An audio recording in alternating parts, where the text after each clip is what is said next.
Assalamualaikum warahmatullahi wabarakatuh. Perkenalkan, nama saya Asyifa Putri Syakir. Saya Renzo Febrian. Saya Juan Liberi. Saya Juni Sutarani. Baiklah, di sini kami akan menceritakan perang Tontado 1, Tontado 2, Pagi berangkat senjata, berlangsungnya perang Banjar, dan perang Banjar dan berlangsungnya perang Banjar. Perang Tondano terjadi pada tahun 1808 sampai 1809 yang melibatkan implementasi politik kolonial Hindia Belanda oleh pejabatnya di Minahasa serta memobilisasi pemuda Minahasa untuk dilatih menjadi tentara. Perang Tondano 1 hanya berlangsung 1 tahun dan terjadi pada masa VOC. Pada saat bangsa Barat datang ke Indonesia, orang-orang Spanyol telah menginjak kakinya terlebih dahulu di tanah Minahasa, Sulawesi Utara. Para pedagang Spanyol juga menyebarkan agama Kristen. Tokoh yang berjasa dalam menyebarkan agama Kristen adalah Franciscus Xaverius. Kedua, hubungan orang Minahasa dan Spanyol terus berkembang. Pada saat abad ke-17, kedua hubungan mereka terganggu karena datangnya para pedagang VOC. Para pedagang VOC telah menanamkan pengaruhnya di Ternate sehingga Gubernur Simon Kos mendapat kepercayaan dari Batavia untuk membebaskan Minahasa dari Spanyol. Para pedagang Spanyol dan Makassar yang tadinya bebas berdagang di Minahasa akhirnya tersingkirkan oleh ulahnya VOC. Dan pada saat itu pula bangsa Spanyol harus meninggalkan kepulauan Indonesia untuk menuju ke Filipina. Dan tidak sampai situ juga, VOC memaksa orang-orang Minahasa untuk menjual hasil tani berasnya kepada mereka. Karena mereka bertujuan untuk memonopoli perdagangan mereka ke Sulawesi Utara. Namun dengan demikian, orang-orang Minahasa pun menentang monopoli tersebut. Tidak ada pilihan lain selain memerangi orang-orang Minahasa tersebut. Untuk melemahkan orang-orang Minahasa, VOC membendungi Sungai Temberan sehingga sungai tersebut meluap ke permukiman orang-orang Minahasa. Bahkan orang-orang Minahasa pun berpindah permukiman dari permukiman yang lama ke Danau Tondano, sehingga orang-orang Minahasa membuat rumah-rumah apung di sekitaran Danau Tondano. Tidak sampai situ juga, VOC pun mengepung kekuatan orang-orang Minahasa di Danau Tondano. Sebab Gubernur Simon Kos juga memberikan ultimatum atau sebuah ancaman kepada orang-orang Minahasa yang berbunyi: 1. Orang-orang Minahasa harus menyerahkan para tokoh pemberontaknya kepada VOC. Yang kedua, orang-orang Minahasa harus memberikan 50-60 budak kepada VOC atas ganti rugi tanaman padi yang rusak yang digenangi oleh Sungai Temberan. Bahkan dengan ultimatum tersebut, orang-orang Minahasa pun bergeming. Sebab itulah Simon Kos merasa kesal karena ultimatumnya tidak berhasil atau tidak diterima oleh orang Minahasa. Maka dari itu, VOC pun ditarik mundur ke Madura. Tidak di situ juga, masalah orang-orang Minahasa pun bertambah. Yang pertama adalah menumpuknya hasil pani atau hasil beras mereka. Yang kedua adalah tidak ada yang membeli beras-beras tersebut, sehingga orang-orang Minahasa pun kembali lagi mendekatkan diri kepada VOC agar beras-beras mereka pun terjual. Dan maka terbukalah tanah Minahasa oleh VOC. Dan perang Tondano 1 pun berakhir begitu juga. Dan orang-orang Minahasa pun berpindah pemukiman dari Danau Tondano ke permukiman baru di darat yang diberi nama Minawauna atau dalam kurung Ibu Negeri. Perang Tondano 2 terjadi pada masa kolonial Hindia Belanda. Perang Tondano 2 ini terjadi akibat kebijakan Gubernur Jenderal Daniels yang mendapatkan mandat untuk memerangi orang-orang Inggris. Maka dari itu, memerlukan pasukan yang begitu banyak. Dan ada beberapa suku yang memiliki kekuatan kekuatan yang cukup kuat untuk berperang, yaitu orang-orang Madura, orang-orang Dayak, dan orang-orang Minahasa. Atas perintah Gubernur Jenderal Dendels melalui Kapten Hastings, Residen Manado Predigat segera mengumpuli para hukum. Hukum yang dimaksud dalam ini adalah seseorang yang memimpin suatu wilayah atau daerah. Dari Minahasa dikumpulkan sekitar 2.000 orang-orang Minahasa yang dikirim ke Pulau Jawa untuk dijadikan tentara Belanda. Namun, para hukum menolak itu tersebut dan para hukum juga segera meninggalkan rumah-rumahnya dan melakukan perlawanan balik kepada Belanda.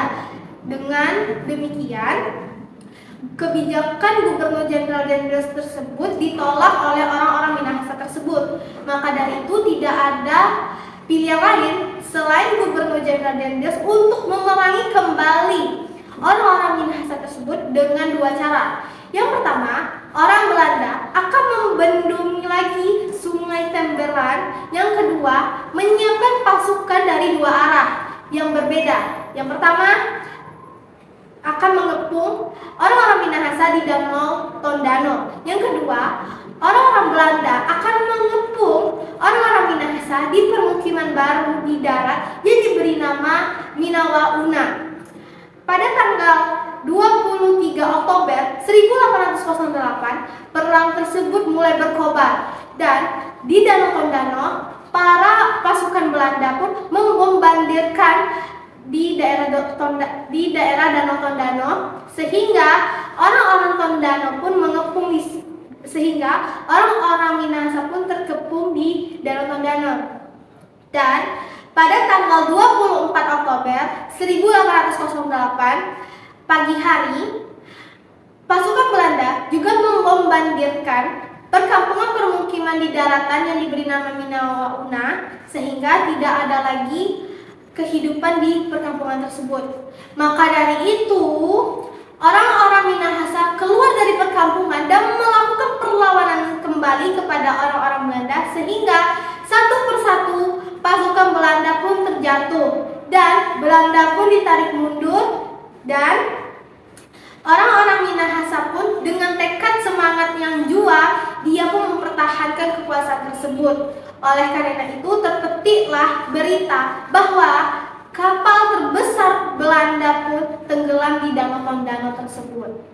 Dan pada tanggal 4 sampai 5 Agustus 1809,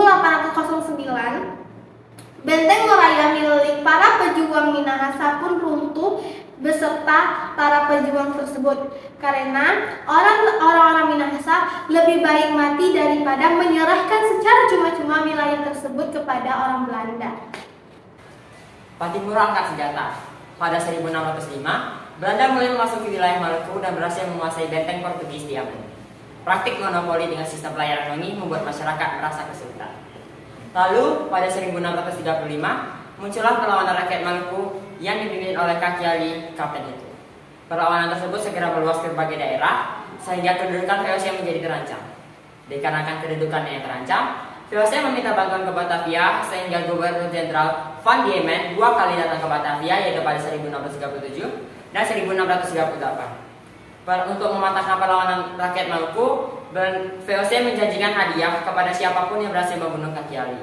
Lalu seorang pengkhianat berhasil membunuh kaki Ali. Dengan kematian kaki Ali, maka patahlah perlawanan rakyat Maluku. Tak sampai di situ, orang-orang itu melakukan perlawanan kepada VOC yang dipimpin oleh Teluka Besi. Perlawanan tersebut baru dapat dipatahkan pada 1646. Pada 1650, muncullah perlawanan rakyat Maluku di Ambon yang dipimpin oleh Saidi. Perlawanan tersebut meluas ke berbagai daerah, di antaranya seperti Seram, Maluku, dan Saparua. Perlawanan tersebut mengancam kedudukan VOC sehingga VOC kembali meminta bantuan ke Batavia. Pada Juli 1655, bantuan dari Batavia yang dipimpin oleh Vlaming van Osdom datang dan terjadilah perlawanan yang cukup sengit antara rakyat Maluku dan juga pasukan dari Batavia. Namun sayangnya Saidi berhasil tertangkap dan dihukum mati. Maka patahlah perlawanan rakyat Maluku untuk kali ini. hingga akhir abad ke-17 tak ada lagi perlawanan yang dilakukan oleh rakyat Maluku. Lalu pada akhir abad ke-18 muncullah perlawanan rakyat Maluku yang dipimpin oleh Sultan Jamaluddin. Namun sayangnya Sultan Jamaluddin berhasil ditangkap dan diasingkan ke Sri Lanka. Pada menjelang akhir abad ke-17 pada 1797 muncul kembali perlawanan besar rakyat Maluku yang dipimpin oleh Sultan Luku. Perlawanan tersebut berhasil merebut kembali wilayah Maluku, khususnya wilayah yang berada di Tidore. Namun sayangnya pada 1805 setelah kematian Sultan Luku, VOC kembali merebut wilayah Maluku tersebut, wilayah Tidore tersebut. Pada 1817 muncullah perlawanan Patibura di daerah Saparua, yaitu sebuah pulau kecil di Ambon.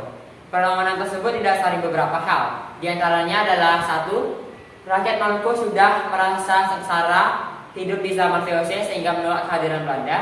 Yang kedua, Belanda memberlakukan sistem penyerahan wajib dan kerja wajib sehingga rakyat Maluku menolak kehadiran Belanda. Yang ketiga, dikuasainya benteng Deursdeyde. Hidup di bawah tekanan yang cukup lama membuat rakyat Maluku melawan penjajah Belanda. Perlawanan tersebut terjadi pada 15 Mei 1817. Perlawanan tersebut juga dimulai dengan membakar perahu-perahu milik Belanda di pelabuhan Porto, kemudian menyerang penjara Deursdeyde dan berhasil membunuh Gubernur Van den Berg. Kemudian rakyat Maluku berhasil merebut kembali benteng atau penjara Deursdeyde tersebut. 4. Orang Banjar, kamu sudah mengenal Provinsi Kalimantan Selatan. Ibu kotanya ada di Banjarmasin. Apa yang kamu ketahui tentang Banjarmasin?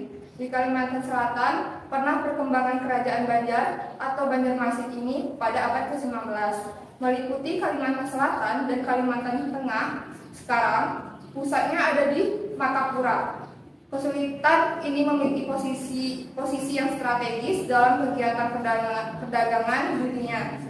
Hal-hal ini terutama karena adanya hasil seperti emas dan intan, lada, rotan, dan damar. Hasil-hasil ini termasuk produk yang diminati oleh orang-orang Barat. Salah satunya pihak yang berambisi untuk menguasai Banjarmasin adalah Belanda. Setelah melalui bujuk rayu disertai tekanan-tekanan, maka pada tahun 1817 terjadinya perjanjian antara Sultan Banjar, yaitu Sultan Sulaiman, dengan pemerintah Hindia Belanda. Dalam perjanjian ini, Sultan Sulaiman harus menyerahkan sebagai wilayah Banjar kepada Belanda, seperti daerah Dayak, Sintak, Bakumpai, Tanah Laut, Mendawai, Kota Waringin, Lawai, Jalai, Pinggatan, Pasir Kutai, dan Beran. Wilayah kekuasaan Kesultanan Banjarmasin semakin sempit, sementara daerah kekuasaan Belanda semakin bertambah. Bahkan menurut perjanjian yang diadakan tanggal 4 Mei 1826 antara Sultan Adar al-Wasik dengan Belanda. Wilayah yang semakin sempit itulah membawa problem dalam kehidupan sosial ekonomi. Penghasilan para penguasa kerajaan semakin kecil, sementara dengan masuknya pola hidup barat, kebutuhan hidup para penguasa meningkat. Dengan demikian, beban hidup mereka semakin sulit untuk mengatasi kesulitan ini, maka mereka menaikkan pajak. Dengan demikian, rakyat menjadi sasaran eksploitasi baik dalam memerintahkan kolonial maupun para penjabat kerajaan. Rakyat yang diperintahkan untuk melakukan kerja wajib dalam suasana sosial ekonomi yang diperintahkan itu. Hal ini juga karena ulah intervensi Belanda. Hal ini bermula saat putra mahkota Abdurrahman meninggal secara mendadak pada tahun 1852.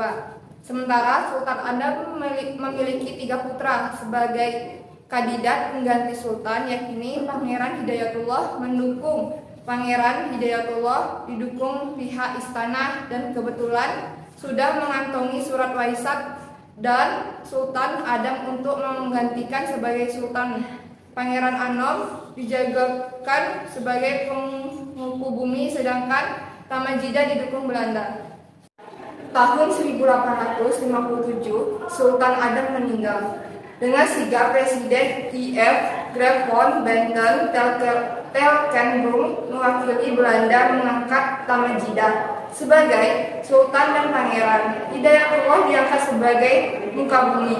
Padahal menurut Waisat yang Sati yang diangkat menjadi sultan adalah Pangeran Hidayatullah. Oleh karena itu, wajar kalau pengangkatan Tamajidah sebagai Sultan Banjarmasin menimbulkan protes dan rasa kecewa dari berbagai pihak. Tamajidah memiliki perangaian yang kurang baik, senang minum-minum keras seperti orang Belanda. Tamajidah juga menghapus hak istimewa pada saudaranya, termasuk menganggap tidak ada surat wasiat dari Sultan Adam kepada Pangeran Hidayatullah. Kemudian, setelah haknya dirampas Pangeran Anom, dibuang ke Bandung.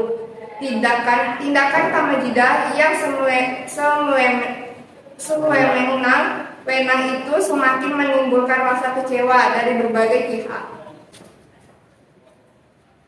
Dalam suasana yang penuh ketegangan, itu ditambah terjadinya gerakan di pedalaman yang dipelori oleh Alim. Alim yang juga dikenal sebagai penambahan Muning mengatakan dalam semedinya ia mendapatkan firasat agar Kesultanan Banjarmasin dikembalikan kepada Pangeran Antasari, sepupu Pangeran Hidayatullah. Pangeran Antasari adalah juga seorang pangeran yang diperkirakan juga keturunan raja di Banjarmasin. Pusat gerakan Alim dinamakan Tambai Mekah atau Serambai Mekah yang terletak di tepian Sungai Muning. Alim juga memanggil Antasari agar datang di Tambai Mekah. Pengarahan Alim ini semakin besar dan banyak pengikutnya karena Alim dipandang orang yang sakti. Pangeran Antasari yang memang sudah kecewa dengan apa yang terjadi di lingkungan kerajaan datang dan bergabung dengan gerakan Alim. Antasari berkeinginan untuk menurunkan Tamajidah dan melawankan kekuasaan Belanda. Berlangsungnya Perang Banjar pada tanggal 28 April 1859, orang-orang Muning di bawah komando penambahan Alim dan putranya Sultan Kuning menyerbu kawasan tambang batubara di Pengaron sekalipun gagal menduduki benteng Pengaron, tetapi para pejuang Muning berhasil membakar kawasan tambang batubara dan pemukiman orang-orang Belanda di sekitar Pengaron. Banyak orang-orang Belanda yang terbunuh oleh gerakan orang-orang Muning. Mereka juga melakukan penyerangan ke perkebunan milik Guberniman di Gunung Sabok, Kalangan, dan Bangkai. Dengan demikian berkobarlah Perang Banjar. Dengan peristiwa tersebut, keadaan Sultan Tamjidillah yang memang tidak disenangi oleh rakyat itu juga tidak banyak berbuat. Oleh karena itu, Tamjidillah dinilai oleh Belanda tidak mampu memerintah, maka diminta untuk turun tahta. Akhirnya pada tanggal 25 Juni 1859 secara resmi Tamjidillah mengundurkan diri dan mengembalikan Jegalia Banjar pada Belanda. Tamjidillah kemudian diasingkan ke Bogor. Saat itu Sultan Banjar berada di bawah dominasi Belanda. Belanda sebenarnya berusaha membujuk Pangeran Hidayatullah untuk bergabung dengan Belanda dan akan dijadikan Sultan Banjar. Tetapi kalau melihat kelicikan Belanda, bagi Pangeran Hidayatullah itu semua merupakan tipu daya Belanda. Oleh karena itu, Pangeran Hidayatullah memilih bersama rakyat untuk melancarkan perlawanan terhadap Belanda. Sementara itu, pasukan Antasari sudah bergerak menyerbu pos-pos Belanda di Martapura. Perlawanan Antasari dengan cepat mendapat dukungan dari para ulama dan penggawa kerajaan yang sudah muak dengan kelicikan dan kekejaman Belanda. Kiai Demang yang berusaha mempertahankan benteng Tabio diserbu tentara Belanda. Pertempuran sengit terjadi dan memakan banyak korban. 9 orang serdadu Belanda tewas. Belanda kemudian meningkatkan jumlah pasukannya. Benteng Tabanio berhasil dikepung oleh Belanda. Demang Leman dan pasukannya dapat meloloskan diri. Demang Leman kemudian memutuskan kekuatannya di benteng pertahanan di Gunung Lawat, Tanah Laut. Benteng ini juga diserbu tentara Belanda. Setelah bertahan mati-matian, akhirnya Demang Leman meninggalkan benteng itu karena sudah banyak pengikutnya yang menjadi korban. Kekalahan Demang Leman di benteng Gunung Lawat tidak memupuskan semangat juang melawan Belanda, sebab mereka yakin perang ini merupakan perang salib. Pada bulan September, Demang Leman dan para pemimpin lain seperti Tumanggung Jalil dan Pangeran Muhammad Aminullah meninggalkan medan pertempuran di Tanah Laut menuju kandangan untuk mengadakan perundingan dengan tokoh-tokoh pejuang yang lain. Dalam pertemuan itu, semua yang hadir bersumpah untuk mengusir penjajah Belanda dari bumi Banjar tanpa kompromi. Dengan kalimat yang sangat identik, yaitu adalah haram menyerah, wajah sampai kaputing, yang berarti dilarang menyerah hingga titik darah penghabisan. Setelah pertemuan itu, perlawanan terus berkobar di berbagai wilayah, sehingga Belanda harus memperkuat pasukannya dan membangun benteng-benteng seperti di Tapin, memperkuat benteng Munggutayor, dan juga memperkuat benteng Amawang di Kandangan. Perlawanan Demang Lehmat berusaha untuk menyerang benteng Amawang tersebut, tetapi gagal, sehingga ia menarik kembali pasukannya mundur dan untuk memperkuat pasukannya dan pergi ke Barabai. Di saat yang sama, Pangeran Hidayatullah diangkat menjadi sultan. Setelah diangkat menjadi sultan, Sultan Hidayatullah mendeklarasikan perang jihad fi sabilillah kepada orang-orangnya untuk melawan orang-orang Belanda.